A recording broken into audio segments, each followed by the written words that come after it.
शिवनेरी किल्ल्यावर इसवी सन 1630 साली एका तेजस्वी बालकाचा जन्म झाला. हा जन्म नव्हता फक्त एका मुलाचा, तर स्वराज्याच्या स्वप्नाचा आरंभ होता. राजमाता जिजाऊ यांच्या संस्कारात शिवबांचे बालपण घडत होते.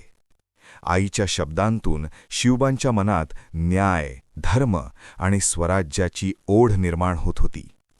रामायण आणि महाभारतातील शूरवीरांच्या कथा ऐकत ऐकत शिवबांच्या मनात आकार घेत होता एक पराक्रमी आणि लोककल्याणकारी राजा.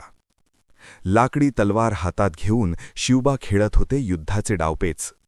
खेळ होता तो, पण मनात पेटत होती शौर्याची ज्योत.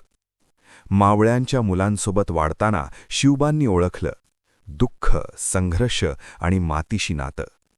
याच मैत्रीतून घडत होता राजा आणि प्रजेतील विश्वास.